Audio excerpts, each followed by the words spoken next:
这是一部让韩国政府颜面尽失的电影，而且根据真实事件改编。韩国大使馆无作为，致使本国人民在法国羁押700多天，受尽欺辱，和咱们最近的万里归途对比享用，简直讽刺加倍。这天，丈夫的朋友找上门，推荐了赚快钱的方法，从国外走私原石，一趟赚300万，就算被抓也只是罚款几万，稳赚不赔。丈夫很心动，可他的护照过期了，只能让妻子出马。妻子怕有风险，可是房东天天催房租，家里实在缺钱，再加上朋友女友也干，他决定拼一把。很快，他们一行3人出现在法国机场，朋友望风，女人和女友的行李托运。然而很快，警察盯上了他们，朋友立刻逃走，女人也想逃，却被警察和警犬拦下了。随后，警察打开他的行李箱，惊得目瞪口呆，里面密密麻麻全是毒品，重达78斤，价值超过1200亿。女人连忙解释自己不知情，可语言不通加证据确凿，她被送进了看守所，等候调查。很快，韩国驻法大使馆来人了，女人看到同胞放下了心，赶紧解释情况，可专员只做了2分钟。第1分钟拿出一个文件，指导女人签字，证明没受不公待遇。第2分钟拿出几个洗漱用品，解释是大使馆资助，然后起身就走。女人跪着请求，至少让她给家里人打个电话。专员直接说不合规矩，还是法国警官心软，给了她3分钟。女人拨通号码，可惜丈夫那边占线了。专员不耐烦，女人抱着电话不撒手，一遍遍拨号，终于让她拨通了。丈夫很激动，赶紧往女儿那边跑。这些天，5岁的女儿天天嚷嚷着想妈妈，可没等丈夫赶到，专员又不耐烦催促。女人紧紧抱着电话不肯撒手，终于丈夫赶到了女儿面前，可就在此时，女人抵不过警察，电话被挂断了。女儿刚被叫醒，还不知道自己错过了什么。专员拍拍屁股走了，此后再也没管过女人，就连她写的一封封求助信看都不看一眼。远在韩国的丈夫想尽办法，可是想要救回妻子难于登天。这个男人偷偷通知警察，他找到了嫌犯，可警察放下电话就嘲笑，同事问他怎么回事，警察就说男人找到一个叫何光泰的人。同事大惊失色，警察一抬头，果然通缉榜上第1位赫然就有这个人。几天以前，男人的妻子被扣留在法国机场，被指控走私毒品。男人解释他是帮朋友运原石，可警察根本不听解释，还怀疑男人也是吸毒者，非要他当着女儿的面现场验尿。此后，男人一趟趟来警局，可警察推脱他朋友失踪了，根本不调查。没办法，为了救回妻子，男人只能自己去查案。几天不睡不吃，真叫他找到了朋友的领导何光泰。然而警察好像根本不信，他只能请黑社会帮忙抓人。黑老大看他可怜，正好自己也和何光泰有仇，真的跟着他去了。没想到警察得知何光泰真实身份，也带人出警了，碰上男人和黑老大，让他们立即离开。警察不是好心，而是为了抢功。很快，根据何光泰的口供，朋友被抓到了。男人一脚踹进去，直接把朋友踹倒在地，可警察却拦住了他。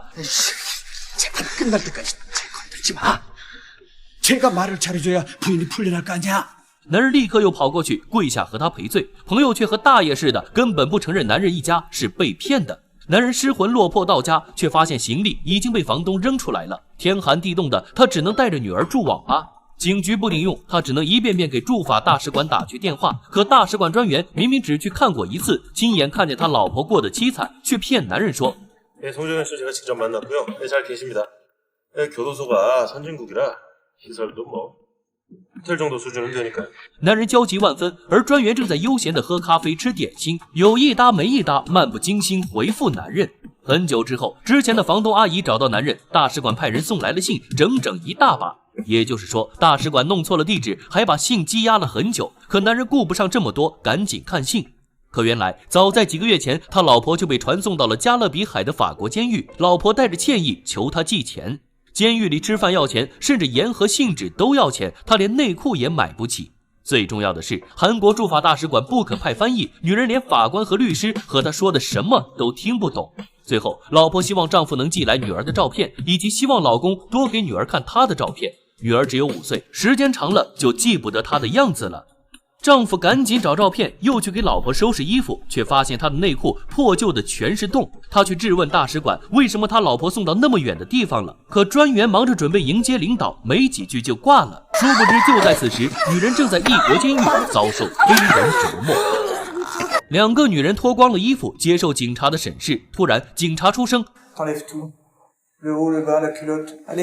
没一会儿，警察又盯着右边女人的大肚子，女人立刻解释 Qu'est-ce que tu fais? Je suis enceinte. C'est la cocaïne qui éclatait?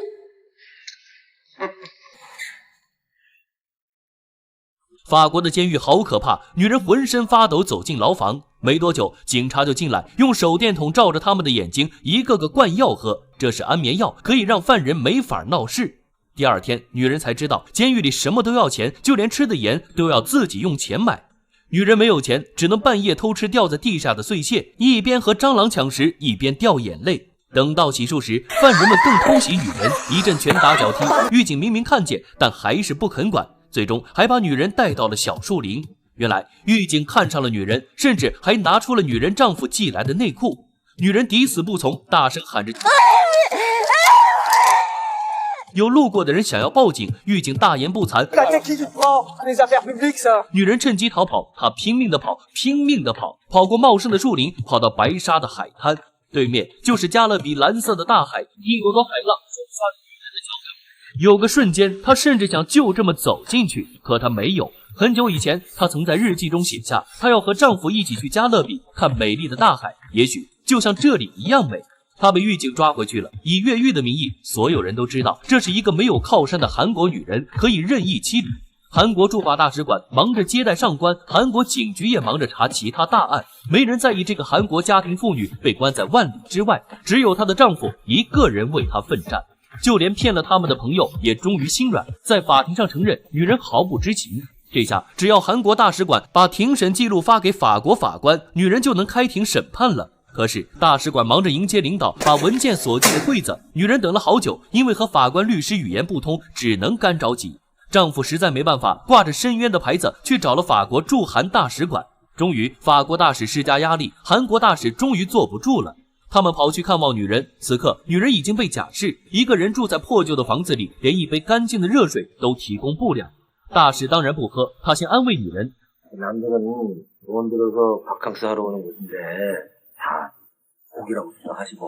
又随意出口，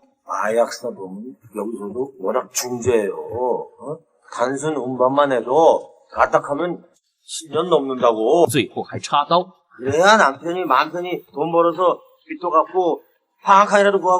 听了大使的话，女人更绝望了，自己要重判，丈夫和女儿已经无家可归。当天夜里，女人就自杀了，幸好法国人看见，才救了她一命。几十天后，丈夫才从信息中得知，他心痛如绞，想让大使馆专员帮忙看看情况，可专员连电话都不愿意接。丈夫终于绝望，他当着记者的面直接往头上浇汽油，又把这件事发到网上。终于民众义愤填膺，电视台也跟进报道，男人跟着摄制组去见了老婆。电视台拍摄的真相令人惊讶，法国方面表示，律师也表示 Comment voulez-vous que je communique avec l'accusé? Nous ne parlons pas la même langue. Je crois que c'est clair, non? J'ai rien pu faire dans ces conditions. 至于韩国驻法大使馆拍胸脯保证 우리가 그걸 얼마나 공들여가지고 번역해서 또 공중받아가지고 정기 우편으로 발송을 했는데요. 可一查发现他们工作失误，弄错了。回国后，电视台顶住大使馆施压，艰难播放了节目，这下全国人都被激怒。迫于压力，驻法大使和专员全部被下放，女人的案件也顺利开庭。法国法官当众宣判，女人被判监禁1年，而此时她已经在法国滞留整整2年，也就是说，她可以马上回国了。机场里，她终于见到心心念念的女儿，可是女儿已经不认识她了。还好，她已经有足够的时间让孩子重新认识她。只是那些错过的陪伴留下的伤害再也无法弥补。很久以后，一家3口正在拍照，丈夫接到大使馆电话通知，丈夫平静挂了电话，看着对面的妻子，继续笑着给他们拍照。大雪纷纷扬扬，他们的幸福只能靠他们自己战斗守护。这是发生在韩国的真实事件，一个韩国普通人艰难的回国之路，动人又讽刺。